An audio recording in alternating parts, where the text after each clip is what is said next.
Saat ada surat, himbauan untuk tidak melakukan aktivitas di masjid.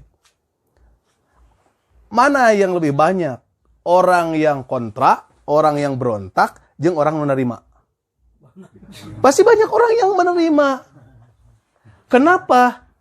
Kia, manusia itu ada dalam luapan, ya, atau napi ungkapan tina jiwana, ya, nu disebut refleksi gitu. Nah, akan bergantung karena tadi mana yang lebih dominan dina dirina. Kan manusia ketika dia lahir, dia akan membawa tabiat bawaan. Ya, karakteristik bawaan. Itu sisi insaniah sebagai manusia. Saat dia mendapatkan hidayah, dia akan mendapat ilmu. Ya. Ilmu inilah yang harus bisa mengalahkan tabiat. Nah, ketika orang diuji oleh Allah, maka nanti pada saat ujian ini dia akan dituntut mana nu keluar refleksi insaniah atau napi refleksi ilmiah. Contoh, lamun urang titajong, ya, orang titajong. Reaksi insaniah, refleksinya adalah ambek kukulutus.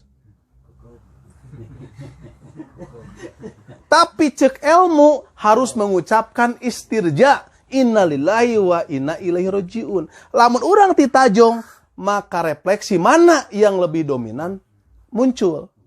Pasti refleksi insaniah, refleksi ilmiah pasti bakal terkesampingkan. Gitu.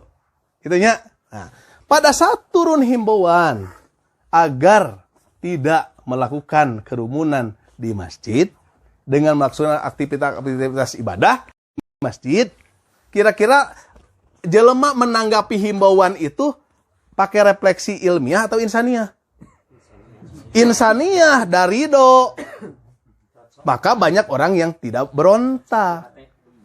Tapi coba, lamun turun himbauan, semua toko, semua rumah makan, semua pabrik, semua pasar, semua tempat lahan usaha ditutup. Kira-kira reaksi mana nu keluar? Refleksi ilmiah, refleksi insaniah. Insaniah itu yang keluar, mereka akan berontak. Pasti manehna bakal berontak. Nah, ini urusan batnun.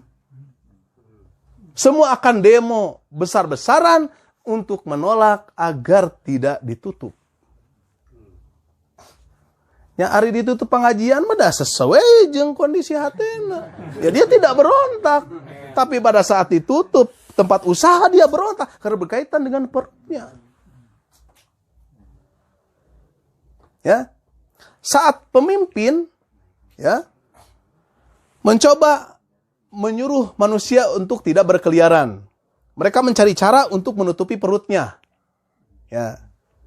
Tapi pada saat dia menghentikan dari aktivitas ibadah, kira-kira ayat alternatif yang dibuat oleh pemimpin itu untuk menyelamatkan jiwanya. Tina jauh dari petunjuk. Itu ayat alternatif. Mestinya alternatif itu harus dicari agar walaupun dia berada di rumah, tapi ilmu mah tetap menang. Itu kewajiban pemimpin. Sebab pemimpin itu akan diminta pertanggungjawaban dari siapa yang dipimpinnya, bukan sekedar ditanya urusan babeteungna, tapi ditanya oge bab hatena. Kumaha lamun manehna gitu. Anu dilarang tadi beraktivitas dengan kerumunan itu dalam beribadah, jadi pae hate kusabab teu meunang hidayah. Sanu tanggung jawab? Ya pasti pemimpin ini yang mengeluarkan regulasi itu. Di akhirat dia harus tanggung jawab lahir dan batin. Berarti lamun solusi perut harus dikeluarkan, ya solusi hati ge dikeluarkan. Alternatifna tidak lantas berbicara, teuingah urang ngomong tanggung jawab, itu tidak bisa. Pemimpin berlepas tanggung jawab. Gitu. Ya.